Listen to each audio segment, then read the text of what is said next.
Suresh ಅಣ್ಣನ್ಗೆ open ಆಗೋಳ್ತೀನಿ. ಇದು credit ಹೋಗ್ಬೇಕಾದ್ರೆ D K Suresh ಅವರು ಅವರಿಂದ ಇವತ್ತು ಈ ಗುದ್ಲಿ ಪೂಜೆ ಆಗಿದೆ ಅಂತ. ಡಿ ಕೆ ಸುರೇಶ್ ಅವರು ಅವರಿಂದ ಇವತ್ತು ಈ ಗುದ್ಲಿ ಪೂಜೆ. ಬಹಳ ವರ್ಷದಿಂದ ಈ ಭಾಗದಲ್ಲಿ ಒಂದು ಕನ್ಸಿತ್ತು, ಆ ಕನ್ಸನ್ನ ನೆನ್ಸಾಗಿದೆ ಅಂತ ನಾನು ಭಾವಿಸ್ತಾ ಇದ್ದೀನಿ. ನಮ್ಮ ಸ್ಲಮ್ ಅವರು KSB ವತಿಯಿಂದ ನಾವು ಅಕ್ವಿಷನ್ ಮಾಡುವಾಗ 3974 ಎಕರೆ ಅಕ್ವಿಷನ್ ಮಾಡ್ಕೊಂಡಿದ್ವಿ. ಅವಾಗ ರೈತರು ಬಂದು ಅಕ್ವಿಷನ್ ಮಾಡೋದು ನಮ್ಗೇನು ಅಭ್ಯಂತರ ಇಲ್ಲ. ಇಲ್ಲಿ ನಮ್ಮ ಒಂದೇ ಕಂಡೀಷನ್, ಇಲ್ಲಿ ಒಂದು ಇಂಟರ್ನ್ಯಾಷನಲ್ ಸ್ಟೇಡಿಯಂ ಆಗ್ಬೇಕಾಗ್ತದೆ, ಅದ್ರ ಜೊತೆಲಿ ಒಂದು ಸ್ಕೂಲ್ ಆಗ್ಬೇಕಂತ ಒಂದು ಕಂಡೀಷನ್ ಇಟ್ಟು ರೈತರು ಅವತ್ತು ಒಪ್ಕೊಂಡಿದ್ರು 2020. ನಮ್ಮ ಲೋಕಸಭಾ ಸದಸ್ಯರಾದಂಥ ಮಾಜಿ ಸದಸ್ಯರಾದಂಥ ಡಿ ಕೆ ಸುರೇಶ್ ಅವರು ಬಹಳಷ್ಟು ಪ್ರಯತ್ನ ಮಾಡಿದ್ರು. ಬಿಜೆಪಿ ಕಾಲದಲ್ಲಿ ಸೋಮಣ್ಣ ವಸತಿ ಸಚಿವರುವಾಗ ಬಹಳ ಪ್ರಯತ್ನ ಮಾಡಿದ್ರು, ಇಲ್ಲಿ ಇಂಟರ್ನ್ಯಾಷನಲ್ ಸ್ಟೇಡಿಯಂ ಮಾಡಬೇಕಂತ. ಅದಾಗಲಿಲ್ಲ. ನಮ್ಮ ಸರ್ಕಾರ 2023 ನಮ್ಮ ಸರ್ಕಾರ ಬಂದಾದ್ಮೇಲೆ ನಾನು ವಸತಿ ಮಂತ್ರಿ ಆದ್ಮೇಲೆ ನನ್ನ ಅನ್ಸಿಗೆ 16 ಬಾರಿ ಇಲ್ಲ 100 ಬಾರಿ ಬಂದು ನನ್ಗೆ ಒತ್ತಡ ಮಾಡಿ ಡಿ ಕೆ ಸುರೇಶ್ ಅವರು ಇಲ್ಲಿ ಇಂಟರ್ನ್ಯಾಷನಲ್ ಸ್ಟೇಡಿಯಂ ಆಗ್ಲೇಬೇಕಂತ ಹೇಳ್ಬಿಟ್ಟು ಇವತ್ತು ಒತ್ತಡ ಮಾಡಿ ಇವತ್ತು ಏನು ಗುದ್ಲಿ ಪೂಜೆನ ಮಾಡಿದ್ದಾರೆ, ಇವತ್ತು ನಾವು ಮಾಡಿದ್ದೀವಿ. ಅದು ಟೋಟಲ್ ಕ್ರೆಡಿಟ್ ನನ್ನ ಮಾಜಿ ಲೋಕಸಭಾ ಸ್ನೇಹಿತರು, ನಮ್ಮ ನಾಯಕರಾದಂಥ ಡಿ ಕೆ ಸುರೇಶ್ ಅವ್ರಿಗೆ ಹೋಗ್ಬೇಕು. ಅದ್ರ ಜೊತೆಯಲ್ಲಿ ನಮ್ಮ ಶಿವಣ್ಣನು ಯಾವಾಗ ಬರ್ತಾ ಇದ್ರು ಆವಾಗ ಶಿವಣ್ಣನ ಜೊತೆಯಲ್ಲಿ ಬಂದು ನಾವು ರೈತರಿಗೆ ಮಾತನ್ನ ಕೊಟ್ಟಿದ್ದೀವಿ, ಈ ಸ್ಟೇಡಿಯಂ ಆಗ್ಲೇಬೇಕಂತ ಹೇಳ್ಬಿಟ್ಟು ಒತ್ತಡ ಮಾಡಿ ಇವತ್ತು ಒಂದು ಕನಸಿತ್ತು, ಆ ಕನಸನ್ನ ನಾವು ನೆನ್ಸು ಮಾಡಿದೀವಿ ಅಂತ ಹೇಳಕ್ ಬಯಸ್ತಾ ಇದೀವಿ. ಅದ್ರ ಜೊತೆಯಲ್ಲಿ ಒಂದು ಸ್ಕೂಲ್ ಆಗ್ಬೇಕಂತನೂ ಈಗ ಮಾಜಿ ಲೋಕಸಭಾ ಸದಸ್ಯರಾದಂಥ ಡಿ ಕೆ ಸುರೇಶ್ ಅವರು ಕೇಳಿದ್ದಾರೆ. ಅದಕ್ಕೂ ಒಂದು 10 ಎಕರೆ ರಿಸರ್ವ್ ಮಾಡಿಬಿಟ್ಟು ಆ ಸ್ಕೂಲನ್ನು ಮಾಡ್ತೀವಂತ ಮಾತನ್ನ ಹೇಳಕ್ ಬಯಸ್ತಾ ಇದ್ದೀನಿ. ಅದ್ರ ಜೊತೆಯಲ್ಲಿ ಇವತ್ತು ಸ್ಟೇಡಿಯಂ ಗುದ್ಲಿ ಪೂಜೆ ತಮಗೆಲ್ಲ ಗೊತ್ತಿದ್ದಂಗೆ 100 ಎಕರೆದಲ್ಲಿ ಇವತ್ತು ಈ ಸ್ಟೇಡಿಯಂ ಆಗ್ತಾ ಇರೋದು. 100 ಎಕರೆದಲ್ಲಿ 943 ಕೋಟಿ ವೆಚ್ಚದಲ್ಲಿ ಇವತ್ತು ಸ್ಟೇಡಿಯಂ ಆಗ್ತಾ ಇರೋದು. GST 18% ಇನ್ಕ್ಲೂಡ್ ಮಾಡಿಕೊಂಡ್ರೆ ಕನಿಷ್ಠ 1200 ಕೋಟಿ ಆಗ್ತದೆ. ಬರೀ ನನ್ನ ಅನಿಸಿಕೆ ಇಡೀ ದೇಶದಲ್ಲಿ ದೊಡ್ಡ ಯಾವುದನ್ನ ಇಂಟರ್ನ್ಯಾಷನಲ್ ಸ್ಟೇಡಿಯಂ ಇದೆ ಅಂದ್ರೆ ಅದು ಗುಜರಾತ್ ಬಿಟ್ರೆ ನನ್ಗೆ ಇವತ್ತು ಬಹಳ ಸಂತೋಷನ ತಂದಿರೋದಂದ್ರೆ ಇವತ್ತು 2ನೇ ರಾಜ್ಯದಲ್ಲಿ ನಮ್ಮ ಕರ್ನಾಟಕದಲ್ಲಿ 2ನೇ ದೊಡ್ಡ ಮಟ್ಟದಲ್ಲಿ ಇಂಟರ್ನ್ಯಾಷನಲ್ ಸ್ಟೇಡಿಯಂ 80,000 ಕೆಪಾಸಿಟಿ ಇದು ಇಲ್ಲಿ ಆಗ್ತಾ ಇರೋದು ನನಗೆ ತುಂಬಾ ಸಂತೋಷನ ತಂದಿದೆ. ಅದ್ರ ಜೊತೆಯಲ್ಲಿ ಇವತ್ತು ನಾವು ನಮ್ಮ KSB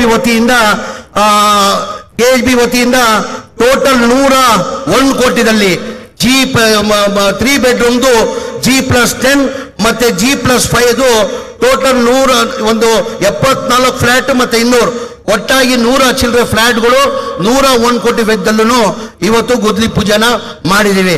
ಬಹಳ ಜನ ಈಗ ನನ್ನ ಅನಿಸಿಕೆ ಇಲ್ಲಿ ಸೂರ್ಯ ಸಿಟಿದಲ್ಲಿ ನಮ್ಮ ಇದು 4ನೇ ಹಂತದಲ್ಲಿ 4 ಫೇಸ್ ಅಲ್ಲಿ ಟೋಟಲ್ ನಮ್ಮ ಸೈಡ್ ಇರೋದು 2,500 ಸೈಡ್ ಇದೆ.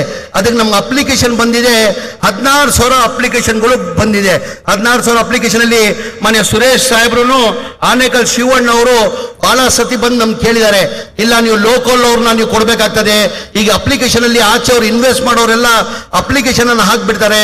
ದಯಮಾಡಿ ನಮ್ಮ ಲೋಕಲ್ ಅವ್ರಿಗೆ ಸೈಟ್ ಸಿಕ್ಕಲ್ಲ, ದಯಮಾಡಿ 50% ರಿಸರ್ವ್ ಇಟ್ಟಿದಂತ ಸುರೇಶ್ ಸಾಹೇಬ್ರು ಬಂದು ಬಹಳ ಸತಿ ಶ್ರೀನಿವಾಸ್ ಅವರು ಮತ್ತೆ ಶಿವಣ್ಣ ಅವರು ಬಹಳ ಕೇಳಿದ್ದಾರೆ. ಉದಾಹರಣೆ ಇಲ್ಲಿ 2,500 ಸೈಡ್ ಅಲ್ಲಿ ನಮ್ಗೆ ಅಪ್ಲಿಕೇಶನ್ ಬಂದಿರೋದು 16,000 ಅಪ್ಲಿಕೇಶನ್ ಬಂದಿದೆ. ಲ್ಯಾಟ್ರಿ ಮುಖಾಂತರ ನಾವು ಎತ್ತೀವಿ. ಯಾರು ಲೋಕಲ್ ಅವ್ರು ಸಿಗ್ತಾರೋ ಗೊತ್ತಿಲ್ಲ. ಹಾಗಾಗಿ ಮಾಜಿ ಲೋಕಸಭಾ ಸದಸ್ಯರಾದಂತ ಸುರೇಶ್ ಸಾಹೇಬ್ರು ಕೇಳ್ಕೊಂಡಿದ್ದಾರೆ, ಇಲ್ಲ ನೀವು ಇಲ್ಲಿ ಬರೇ ಸೂರ್ಯ ಸಿಟಿಗೆ ಮಾತ್ರ ಇಡೀ ರಾಜ್ಯದಲ್ಲಿ ಏನಕ್ಕಂದ್ರೆ KSB ಸೈಟ್ಗಳಿಗೆ ಸಿಕ್ಕಾಪಟ್ಟೆ ಡಿಮ್ಯಾಂಡ್ ಇದೆ. ಲೋಕಲ್ ಅವ್ರಿಗೆ ಸಿಗ್ತಾ ಇಲ್ಲ, ಬೇರೆ ಯಾರೋ ಇನ್ವೆಸ್ಟ್ಮೆಂಟ್ ಮಾಡ್ತಾರೆ, ಅವ್ರಿಗೆ ಏನಾಗ್ತದೆ ಲ್ಯಾಟ್ರಿ ಮುಖಾಂತರ ಅವ್ರಿಗೆ ಹೋಗ್ಬಿಡ್ತದೆ. ಲೋಕಲ್ ಅವ್ರಿಗೆ 50% ನೀವು ರಿಸರ್ವ್ ಇರ್ಬೇಕಂತ ಹೇಳ್ಕೊಂಡಿದ್ರಿ. ನಾನು ಮಾನ್ಯ ಮುಖ್ಯಮಂತ್ರಿಗಳ ಜೊತೆ ಮಾತಾಡಿ ಅದು 50% ರಿಸರ್ವ್ ಇಡಕ್ಕೆ ವ್ಯವಸ್ಥೆಯನ್ನ ನಾವು ಮಾಡ್ತೀವಿ ಅಂತ ಹೇಳಿ ಸಮಯ ಇಲ್ಲ. ಏನಕ್ಕೆ ಮಾನ್ಯ ಉಪಮುಖ್ಯಮಂತ್ರಿಗಳು ಮಾತಾಡಬೇಕು, ಪರಮೇಶ್ವರ್ ಸಾಹೇಬರು ಮಾತಾಡಬೇಕು, ಆಮೇಲೆ ಡಿ ಕೆ ಶಿವಕುಮಾರ್ ಸಾಹೇಬರು ಮಾತಾಡಬೇಕು, ನಾನು ಹೆಚ್ಚಾಗಿ ಮಾತಾಡಕ್ ಹೋಗಲ್ಲ. ತಮ್ಗೆಲ್ಲ ಗೊತ್ತೇ ಇದ್ದಂಗೆ ನಮ್ಮ ಸರ್ಕಾರ 3 ವರ್ಷ ಬಂದಾದ್ಮೇಲೆ ನಾವೇನೇನ್ ಮಾಡಿದ್ವಿ ಅಂತ ತಮ್ಗೆಲ್ಲರಿಗೂ ಗೊತ್ತಿರೋದೇ ವಿಚಾರ. ಈಗ ಉದಾಹರಣೆ ನಾನು ಒಂದು 5 ನಿಮಿಷ ಸಮಯ 5 ನಿಮಿಷ ಆಗಿ ನಾನು ಹೇಳಲೇಬೇಕಾಗ್ತದೆ. ನಮ್ಮ ಸರ್ಕಾರ ಬಂದಾದ್ಮೇಲೆ ನಾನು ವಸತಿ ಆದ್ಮೇಲೆ ಹೇಳ್ಬೇಕಾದ್ರೆ ಕನಿಷ್ಠ 2 ಗಂಟೆ ಬೇಕಾಗ್ತದೆ. ತಮ್ಮ ಸ್ಲಮ್ ಬೋರ್ಡ್ದು ತಮ್ಗೆಲ್ಲ ಗೊತ್ತಿರೋದೇ ವಿಚಾರ. ಈಗ ಬೆಂಗಳೂರು ಎಷ್ಟು ಎತ್ತರದಲ್ಲಿ ಬೆಳೆದಿದೆ ತಮ್ಗೆಲ್ಲ ಗೊತ್ತಿರೋದೇ ವಿಚಾರ. ಹಿಂದಿನ ಸರ್ಕಾರದಲ್ಲಿನೇ ಸಿದ್ದರಾಮಯ್ಯ ಸಾಹೇಬರು ಮುಖ್ಯಮಂತ್ರಿ ಇರುವಾಗ 1 lakh ಹೌಸಿಂಗ್ ಸ್ಕೀಮ್ ಅಂತ ಮಾಡಿ 1028 ಎಕರೆ ರಾಜೀವ್ ಗಾಂಧಿಗೆ ಹ್ಯಾಂಡ್ ಓವರ್ ಮಾಡಿದ್ರು. ಹಿಂದಿನ ಸರ್ಕಾರದಲ್ಲಿ ಸಿದ್ದರಾಮಯ್ಯ ಸಾಹೇಬ್ರೆ ಮುಖ್ಯಮಂತ್ರಿ ಇರುವಾಗ 1028 ಎಕರೆ ಹ್ಯಾಂಡ್ ಓವರ್ ಮಾಡಿದ್ರು. ಕಾರಣ ಅಂದ್ರೆ ಬೆಂಗಳೂರು ಬಹಳ ಎತ್ತರದಲ್ಲಿ ಬೆಳೆದಿದೆ. ಪಾಪ ಬೀದಿ ವ್ಯಾಪಾರ ಮಾಡೋರು, ಆಟೋ ಚಾಲಕರು ಮಾಡೋರು, ಬಡವರು ಇದ್ದಾರೆ, ಅವ್ರಿಗೆ ಒಂದು ಸ್ವಂತ ಮನೆ ಆಗ್ಬೇಕಂತ ಹೇಳ್ಬಿಟ್ಟು 6 ಲಕ್ಷನ ನಿಗದಿ ಮಾಡಿ 1028 ಎಕರೆ ಜಗಾನ ಕೊಟ್ಟಿದ್ರು. ಅವಾಗ ಗುದ್ಲಿ ಪೂಜೆ ಮಾಡಿ 50,000 ಟೆಂಡರ್ ಕರೆದಿ 50,000 ಮನೆಗಳು ಕಟ್ಟದ ಚುರುವನ್ನ ಮಾಡಿದ್ವಿ ನಾವು. ನಮ್ಮ ಇದೇ 6,000 ನಿಗದಿ ಮಾಡಿ ನಾವು ಕೇಂದ್ರ ಸರ್ಕಾರದಿಂದ 1.5 ಲಕ್ಷ ಕೊಡ್ತಾರೆ. ನಮ್ಮ ಸ್ಟೇಟ್ ಗೌರ್ಮೆಂಟ್ ಇಂದ 1,20,000 ಜನರಲ್ ಕೊಡ್ತೀವಿ, 2 ಲಕ್ಷ SC ST ಕೊಡ್ತೀವಿ. ಅಂದ್ರೆ ಜನರವರು 2.5 ಲಕ್ಷ ಕೊಟ್ಟರೆ ಅವ್ರಿಗೆ ಒಂದು ಮನೆ ಆಗೋದು. ಆಮೇಲೆ SC ST ಅವರು 2 ಲಕ್ಷ ಕೊಟ್ಟರೆ ಅವ್ರ ಮನೆ ಆಗೋದು. ಇದೇ ಬಿಜೆಪಿ ಅವರು 2021ರಲ್ಲಿ ಬಸವರಾಜ ಬೊಮ್ಮಾಯಿ ಅವರು ಮುಖ್ಯಮಂತ್ರಿ ಇರುವಾಗ ರಿವ್ಯೂ ಮೀಟಿಂಗ್ ಮಾಡಿಬಿಟ್ಟು ನಾವೇನು 6 ಲಕ್ಷ ನಿಗದಿ ಮಾಡಿ 2 ಲಕ್ಷಕ್ಕೆ ಮನೆ ಸಿಗ್ತಾ ಇದ್ದಿದ್ದು ರಿವ್ಯೂ ಮೀಟಿಂಗ್ ಮಾಡಿ 11,20,000 ಮಾಡಿಬಿಟ್ರು. 6 ಲಕ್ಷ ಇಲ್ಲಿ, 11,20,000 ಇಲ್ಲಿ.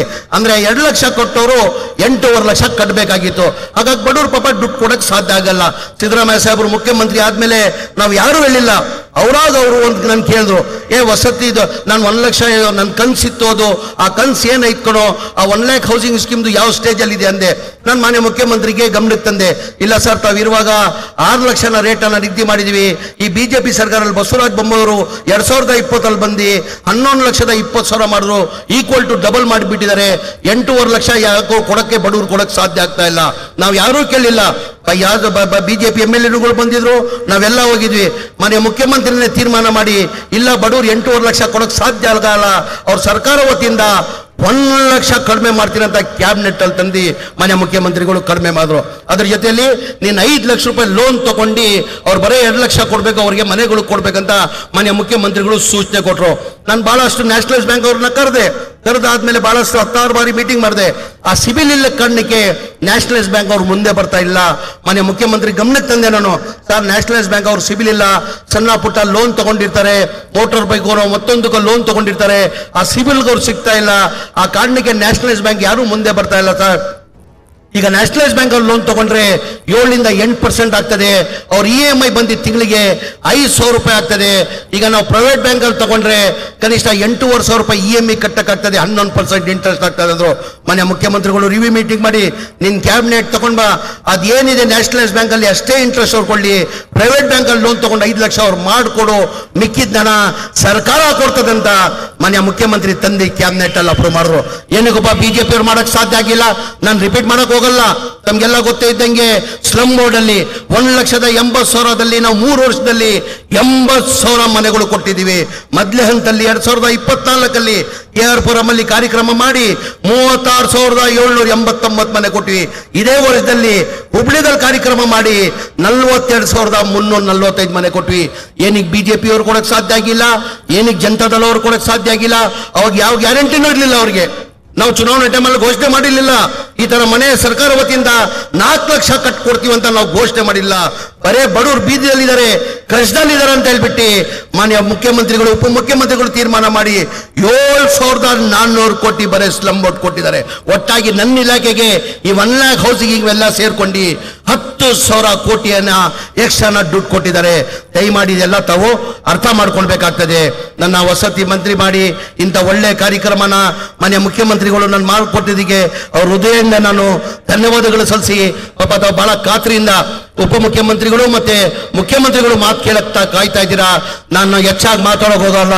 ತಮ್ಗೆಲ್ಲ ಇನ್ನೊಂದು ಬಾರಿ ಸುಭಾಷಣ ಇಲ್ಲಿ ಇರೋ ಭಾಗದಲ್ಲಿ ಎಲ್ಲರಿಗೂ ಸುಭಾಷಣ ಕೊಡಿ. ಹೆಚ್ಚಾಗಿ ನಾನು ಸುರೇಶ್ ಅಣ್ಣನ್ಗೆ ಓಪನ್ ಆಗೋಳ್ತೀನಿ. ಇದು ಕ್ರೆಡಿಟ್ ಹೋಗ್ಬೇಕಾದ್ರೆ DK ಸುರೇಶ್ ಅವರು ಅವರಿಂದ ಇವತ್ತು ಈ ಗುದ್ಲಿ ಪೂಜೆ ಆಗಿದೆ ಅಂತ ಹೇಳ್ತಾ ಇಲ್ಲ ಆಗಿರೋದು ಇಲ್ಲೆಲ್ಲ ಪಾಪ ನಮ್ಮ ಅಧಿಕಾರಿಗಳು ಮತ್ತೆ ಪೊಲೀಸ್ ಸಿಬ್ಬಂದಿಗಳಿಗೆಲ್ಲ ನಾನು ಅಭಿನಂದನೆ ಸಲ್ಲಿಸಿ ಅವರಿಗೆ ಥ್ಯಾಂಕ್ಸ್ ಅನ್ನ ಹೇಳಿ ನನಗೆ ಎರಡು ಮಾತಾಡೋಕೆ ಅವಕಾಶ ಕೊಟ್ಟಿದ್ದು ನನ್ನ ಮಾತು ಮುಗಿಸ್ತೀನಿ.